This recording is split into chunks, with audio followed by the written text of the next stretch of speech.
आह, अभागा मैं। मेरे कर्मों के फल ने आज ये दिन दिखाए कि अपमान भी मेरे ऊपर हंसता है।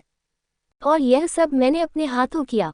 शैतान के सिर इल्जाम क्यों दूं, किस्मत को खरी खोटी क्यों सुनाऊं, हुनी का क्यों रोऊं।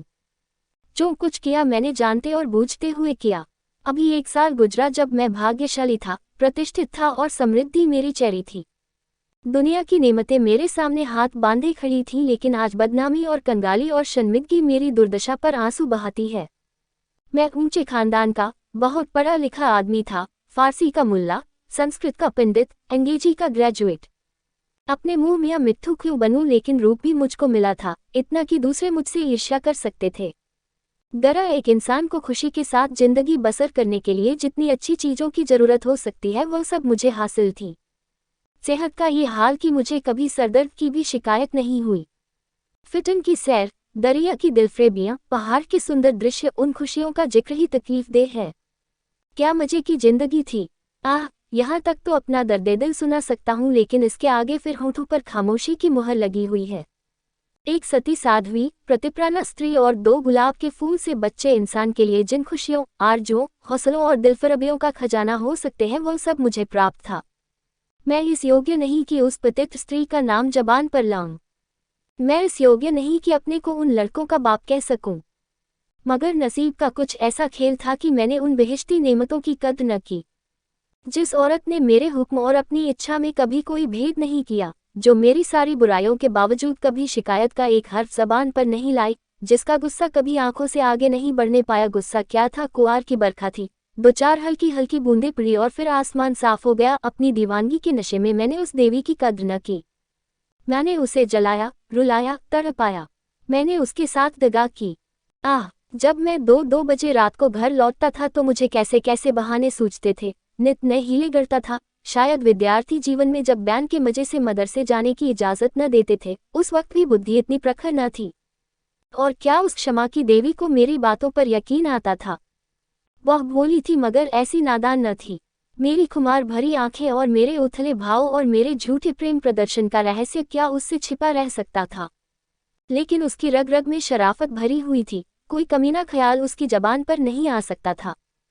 वह उन बातों का जिक्र करके या अपने संदेहों को खुले आम दिखलाकर हमारे पवित्र संबंध में खिंचाव या बदमज़गी पैदा करना बहुत अनुचित समझती थी। मुझे उसके विचार उसके माथे पर लिखे मालूम होते थे।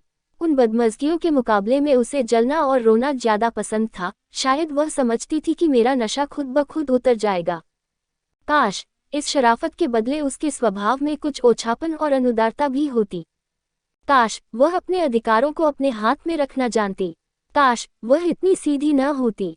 काश वह अपने मन के भावों को छिपाने में इतनी कुशल न होती। काश वह इतनी मक्कार न होती। लेकिन मेरी मक्कारी और उसकी मक्कारी में कितना अंतर था। मेरी मक्कारी हरामकारी थी, उसकी मक्कारी आत्मबलिदानी। एक रोज मैं अपने काम से फुसरत पाकर शाम के वक्त मनोरंजन के लिए आनंदवाटिका में पहुंचा और संगमरमर के हौज पर बैठकर मछलियों का तमाशा देखने लगा। एकाएक निगाह ऊपर उठी तो मैंने एक औरत का बेले की झाड़ियों में फूल चुनते देखा। उसके कपड़े मैले थे और जवानी की ताजगी और गर्व को छोड़कर उसके चेहरे में कोई ऐसी खास बात न थी। उसने मेरी तरफ आंखें उठाईं और फिर फूल चुनने में लग गई, गोया उसने कुछ देखा ही नहीं। उसके इस अंदाज ने, चाहे वह उसकी सरलता ही क्यों न रही हो, मेरी वासना को और भी उद्दीप्त कर दिया। मेरे लिए यह एक नई बात थी कि कोई औरत इस तरह देखे कि जैसे उसने नहीं देखा। मैं उठा और धीरे धीरे कभी जमीन और कभी आसमान की तरफ ताकते हुए बेले की झाड़ियों के पास जाकर खुद भी फूल चुनने लगा। इस निठाई का नतीजा ये हुआ कि वह मालिन की लड़की वहां से तेजी के साथ बाग के दूसरे हिस्से में चली गई। उस दिन से मालूम नहीं वह कौन सा आकर्षण था जो मुझे रोज शाम के वक्त आनंदवाटिका की तरफ खींच ले जाता। उसे मोहब्बत हरगिज नहीं कह सकते। अगर मुझे उस वक्त भगवान न करे उस लड़की के बारे में कोई शोक समाचार मिलता तो शायद मेरी आंखों से आंसू भी न निकले। जोग्या धारण करने की तो चर्चा ही व्यर्थ है। मैं रोज जाता और नए नए रूप धरकर जाता, लेकिन जिस प्रकृति ने मुझे अच्छा रूप रंग दिया था उसी ने मुझे वाचालता से वंचित भी कर रखा था। मैं रोज जाता और रोज लौट जाता, प्रेम की मंजिल में एक कदम भी आगे न बढ़ पाता था। हाँ, इतना अलबत्ता हो गया कि उसे वह पहली सी झिझक न रही। आखिर इस शांतिपूर्ण नीति को सफल बनाने न होते देख मैंने एक नई युक्ति सोची। एक रोज मैं अपने साथ अपने शैतान बुलडॉग टॉमी को भी लेता गया। जब शाम हो गई और वह मेरे धैर्य का नाश करने वाली फूलों से आंचल भरकर अपने घर की ओर चली तो मैंने अपने बुलेदाग को धीरे से इशारा कर दिया। बुलेदाग उसकी तरफ बाज की तरफ झपटा। फूलमती ने एक चीख मारी, 2-4 कदम दौड़ी और जमीन पर गिर पड़ी। अब मैं छड़ी हिलाता, बुलेदाग की तरफ गुस्से भरी आंखों से देखता और हाया हाया चिल्लाता हुआ दौड़ा और उसे जोर से 2-3 डंडे लगाए। फिर मैंने बिखरे हुए फूलों को समेटा, सहमी हुई औरत का हाथ पकड़कर बिठा दिया और बहुत लज्जित और दुखी भाव से बोला, ये कितना बड़ा बदमाश है, अब इसे अपने साथ कभी नहीं लाऊंगा। तुम्हें इसने काट तो नहीं लिया? फूलमती ने चादर से सर को ढांकते हुए कहा, तुम न आ जाते तो वह मुझे नोच डालता। मेरे तो जैसे मन भर में पैर हो गए थे। मेरा कलेजा तो अभी तक धड़क रहा है। ये तीर लक्ष्य पर बैठा, खामोशी की मुहर टूट गई, बातचीत का सिलसिला कायम हुआ। बांध में एक दरार हो जाने की देर थी, फिर तो मन की उमंगों ने खुद ब खुद काम करना शुरू किया। मैंने जैसे जैसे जाल फैलाए, जैसे जैसे स्वांग रचे, वो रंगीन तबीयत के लोग खूब जानते हैं। और यह सब क्यों? मोहब्बत से नहीं, सिर्फ जरा देर दिल को खुश करने के लिए, सिर्फ उसके भरे पूरे शरीर और भोलेपन पर रीझ कर। यूँ मैं बहुत नीच प्रकृति का आदमी नहीं हूँ। रूप रंग में फूलमती का इंदु से मुकाबला न था। वो सुंदरता के सांचे में ढली हुई थी। कवियों ने सौंदर्य की जो कसौटियां बनाई हैं वह सब वहां दिखाई देती थी, लेकिन पता नहीं क्यों मैंने फूलमती की धंसी हुई आंखों और फूले हुए गालों और मोटे मोटे होठों की तरफ अपने दिल का ज्यादा खिंचाव देखा। आना जाना बड़ा और महीना भर भी बुझने न पाया कि मैं उसकी मोहब्बत के जाल में पूरी तरह फंस गया। मुझे अब घर की सादा जिंदगी में कोई आनंद न आता था, लेकिन दिल ज्यों ज्यों घर से उचटता जाता था त्यों त्यों मैं पत्नी के प्रति प्रेम का प्रदर्शन और भी अधिक करता था। मैं उसकी फरमाइशों का इंतजार करता रहता और कभी उसका दिल दुखाने वाली कोई बात मेरी जबान पर न आती। शायद मैं अपनी आंतरिक उदासीनता को शिष्टाचार के पर्दे के पीछे छिपाना चाहता था। धीरे धीरे दिल की यह कैफियत भी बदल गई और बीवी की तरफ से उदासीनता दिखाई देने लगी। घर में कपड़े नहीं है, लेकिन मुझसे इतना न होता कि पूछ लूं। सच यह है कि मुझे अब उसकी खातिरदारी करते हुए एक डर सा मालूम होता था कि कहीं उसकी खामोशी की दीवार टूट न जाए और उसके मन के भाव जबान पर ना जाएं। यहाँ तक कि मैंने गिरस्ती की जरूरतों की तरफ से भी आंखें बंद कर लीं। अब मेरा दिल और जान और रुपया पैसा सब फूलमती के लिए था। मैं खुद कभी सुनार की दुकान पर न गया था, लेकिन आजकल कोई मुझे रात गए एक मशहूर सुनार के मकान पर बैठा हुआ देख सकता था। बजाज की दुकान में भी मुझे रुचि हो गई। एक रोज शाम के वक्त रोज की तरह मैं आनंदवाटिका में सैर कर रहा था और फूलमती सोहलो सिंगार के, मेरी सुनहरी रुपहली भेंटों से लदी हुई, एक रेशमी साड़ी पहने बाग की क्यारियों में फूल तोड़ रही थी, बल्कि यूँ कहो कि अपनी चुटकियों में मेरे दिल को मसल रही थी। उसकी छोटी छोटी आंखें उस वक्त नशे के हुस्न में फैल गई थी और उनमें शोखी और मुस्कुराहट की झलक नजर आती थी। अचानक महाराजा साहब भी अपने कुछ दोस्तों के साथ मोटर पर सवार आ पहुंचे। मैं उन्हें देखते ही अगवानी के लिए दौड़ा और आदाब बजा लाया। बेचारी फूलमती महाराजा साहब को पहचानती थी, लेकिन उसे एक घने कुंज के अलावा और कोई छिपने की जगह न मिल सकी। महाराजा साहब चले तो हौज की तरफ, लेकिन मेरा दुर्भाग्य उन्हें क्यारी पर ले चला जिधर फूलमती छिपी हुई थर थर कांप रही थी। महाराजा साहब ने उसकी तरफ आश्चर्य से देखा और बोले, ये कौन औरत है? सब लोग मेरी ओर प्रश्न भरी आंखों से देखने लगे और मुझे भी उस वक्त यही ठीक मालूम हुआ कि इसका जवाब मैं ही दूं, वरना फूलमती न जाने क्या आफत ढा दे। लापरवाही के अंदाज से बोला, इसी बाग के माली की लड़की है, यहाँ फूल तोड़ने आई होगी। फूलमती लज्जा और भय के मारे जमीन में धंसी जाती थी। महाराजा साहब ने उसे सर से पांव तक गौर से देखा और तब संदेहशील भाव से मेरी तरफ देखकर बोले, यह माली की लड़की है। मैं इसका क्या जवाब देता? इसी बीच कमबख्त दुर्जन माली भी अपनी फटी हुई पाग संभालता, हाथ में कुदाल लिए हुए दौड़ता हुआ आया और सर को घुटनों से मिलाकर महाराज को प्रणाम किया। महाराजा ने जरा तेज लहजे में पूछा, ये तेरी लड़की है? माली के होश उड़ गए, कांपता हुआ बोला, हुजूर। महाराज, तेरी तनख्वाह क्या है? तुर्जन। हुजूर, 5 रुपये। महाराज, ये लड़की कुंवारी है या ब्याही? दुर्जन। हुजूर, अभी कुंवारी है। महाराज ने गुस्से में कहा, या तो तू चोरी करता है या डाका मारता है, वरना ये कभी नहीं हो सकता कि तेरी लड़की अमीरजादी बनकर रह सके। मुझे इसी वक्त इसका जवाब देना होगा, वरना मैं तुझे पुलिस के सुपुर्द कर दूंगा। ऐसे चाल चलन के आदमी को मैं अपने यहाँ नहीं रख सकता।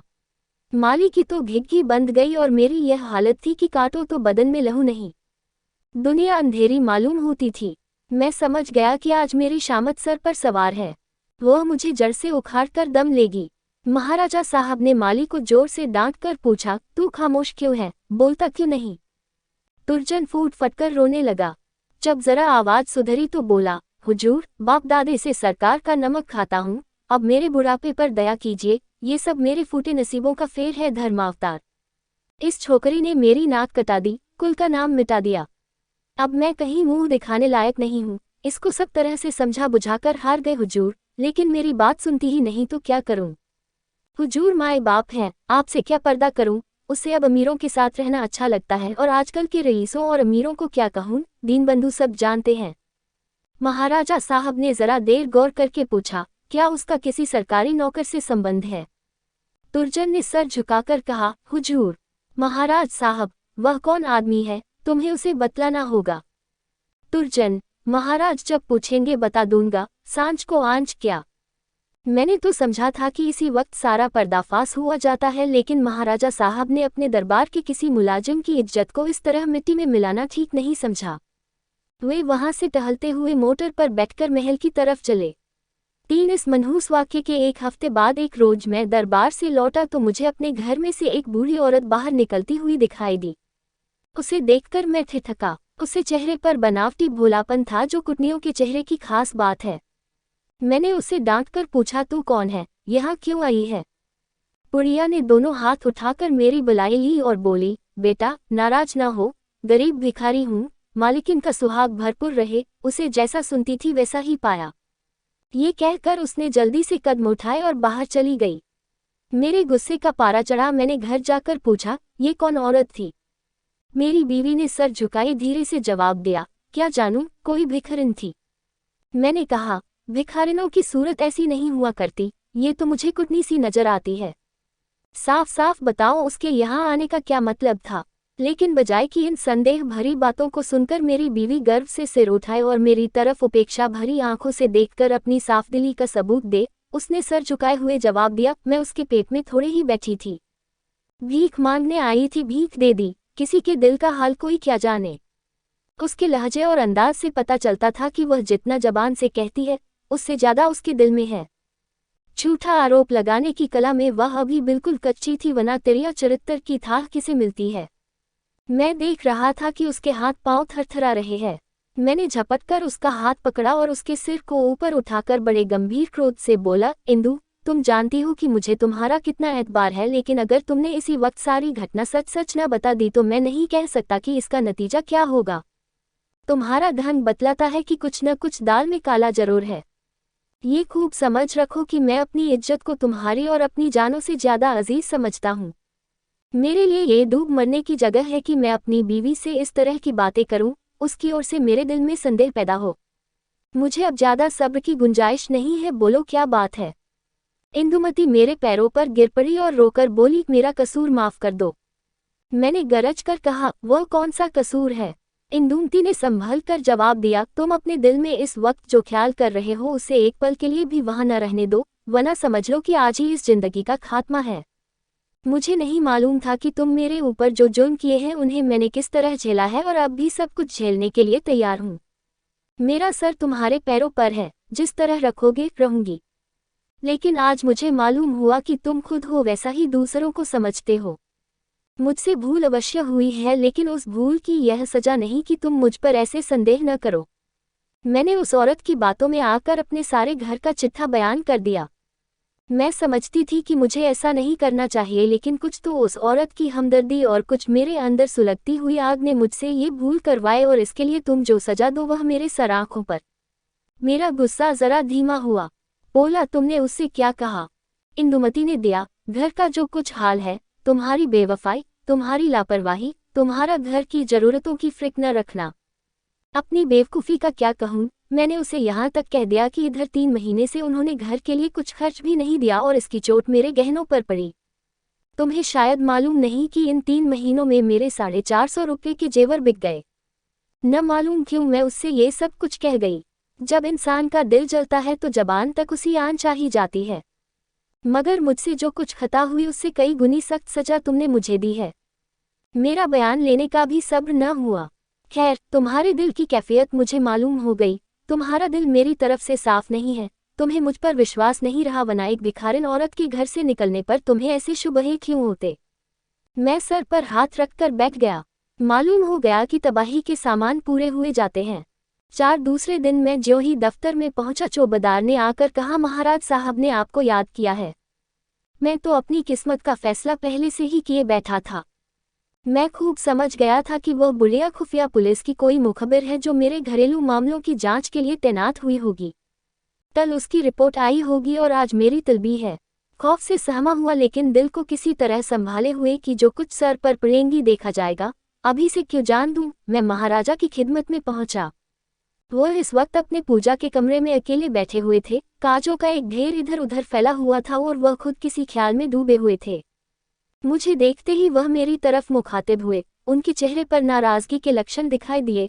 बोले, कुन श्याम सिंह, मुझे बहुत अफसोस है कि तुम्हारी बाबत मुझे जो बातें मालूम हुई वह मुझे इस बात के लिए मजबूर करती हैं कि तुम्हारे साथ सख्ती का बर्ताव किया जाए। तुम मेरे पुराने वसीकादार हो और तुम्हें ये गौरव कई पीढ़ियों से प्राप्त है। तुम्हारे बुजुर्गों ने हमारे खानदान की जान लगाकर सेवाएं की हैं और उन्हीं के सिले में यह वसीका दिया गया था, लेकिन तुमने अपनी हरकतों से अपने को इस कृपा के योग्य नहीं रखा। तुम्हें इसलिए वसीका मिलता था कि तुम अपने खानदान की परवरिश करो, अपने लड़कों को इस योग्य बनाओ कि वह राज्य की कुछ खिदमत कर सके, उन्हें शारीरिक और नैतिक शिक्षा दो ताकि तुम्हारी जात से रियासत की भलाई हो, न कि इसलिए कि तुम इस रुपये को बेहुदा ऐशपस्ती और हरामकारी में खर्च करो। मुझे इस बात से बहुत तकलीफ होती है कि तुमने अब अपने बाल बच्चों की परवरिश की जिम्मेदारी से भी अपने को मुक्त समझ लिया है। अगर तुम्हारा यही ढंग रहा तो यकीनन वसीकादारों का एक पुराना खानदान मिट जाएगा। इसलिए आज से हमने तुम्हारा नाम वसीकादारों की फेहरिस्त से खारिज कर दिया और तुम्हारी जगह तुम्हारी बीवी का नाम दर्ज किया गया। वह अपने लड़कों को पालने पोसने की जिम्मेदार है। तुम्हारा नाम रियासत के मौलियों की फेहरिस्त में लिया जाएगा। तुमने अपने को इसी के योग्य सिद्ध किया है और मुझे उम्मीद है कि यह तबादला तुम्हें नागवार न होगा। बस जाओ और मुमकिन हो तो अपने किए पर पछताओ। 5 मुझे कुछ कहने का साहस न हुआ। मैंने बहुत धैर्यपूर्वक अपने किस्मत का ये फैसला सुना और घर की तरफ चला। लेकिन 2 ही 4 कदम चला था कि अचानक खचाल आया, किसके घर जा रहे हो? तुम्हारा घर अब कहाँ है? मैं उल्टे कदम लौटा। जिस घर का मैं राजा था वहाँ दूसरों का आश्रित बनकर मुझसे नहीं रहा जाएगा, और रहा भी जाए तो मुझे रहना चाहिए। मेरा आचरण निश्चय ही अनुचित था, लेकिन मेरी नैतिक संवेदना अभी इतनी थोथी न हुई थी। मैंने पक्का इरादा कर लिया कि इसी वक्त इस शहर से भाग जाना मुनासिब है, वरना बात फैलते ही हमदर्दों और बुरा चेतने वालों का एक जमघट हालचाल पूछने के लिए आ जाएगा। दूसरों की सूखी हमदर्दियां सुननी पड़ेंगी, जिनके पर्दे में खुशी झलकती होगी। एक बारक सिर्फ एक बार मुझे फूलमती का ख्याल आया। उसके कारण ये सब दुर्गत हो रही है, उससे तो मिल ही लूं। मगर दिल ने रोका। क्या एक वैभवशाली आदमी की जो इज्जत होती थी वह अब मुझे हासिल हो सकती है? हरगिज नहीं। रूप की मंडी में वफा और मोहब्बत के मुकाबले में रुपया पैसा ज्यादा कीमती चीज है। मुमकिन है इस वक्त मुझ पर तरस खाकर या क्षणिक आवेश में आकर फूलमती मेरे साथ चलने पर आमादा हो जाए, लेकिन उसे लेकर कहाँ जाऊंगा? पाँवों में बेड़ियां डालकर चलना तो और भी मुश्किल है। इस तरह सोच विचार कर मैंने बम्बई की राह ली और अब 2 साल से एक मिल में नौकर हूँ। तनख्वाह सिर्फ इतनी है कि ज्यों त्यों जिंदगी का सिलसिला चलता रहे, लेकिन ईश्वर को धन्यवाद देता हूँ और इसी को यथेष्ट समझता हूँ। मैं एक बार गुप्त रूप से अपने घर गया था। फूलमती ने एक दूसरे रईस से रूप का सौदा कर लिया है, लेकिन मेरी पत्नी ने अपने प्रबंध कौशल से घर की हालत खूब संभाल ली है। मैंने अपने मकान को रात के समय लालसा भरी आंखों से देखा। दरवाजे पर 2 लालटेनें जल रही थीं और बच्चे इधर उधर खेल रहे थे। हर सफाई और सुथरापन दिखाई देता था। मुझे कुछ अखबारों के देखने से मालूम हुआ कि महीनों तक मेरे पते निशान के बारे में अखबारों में इश्तहार छपते रहे, लेकिन अब ये सूरत लेकर मैं वहां क्या जाऊंगा और यह कालिक लगा मुंह किसको दिखाऊंगा? अब तो मुझे इसी गिरी पड़ी हालत में जिंदगी के दिन काटने हैं, चाहे रोकर काटूं या हंसकर। मैं अपनी हरकतों पर अब बहुत शर्मिंदा हूँ। अफसोस मैंने उन नेमतों की कद्र न की, उन्हें लात से ठोकर मारी। यह उसी की सजा है कि आज मुझे ये दिन देखना पड़ रहा है। मैं वह परवाना हूँ जिसकी खाक भी हवा के झोंकों से नहीं बची।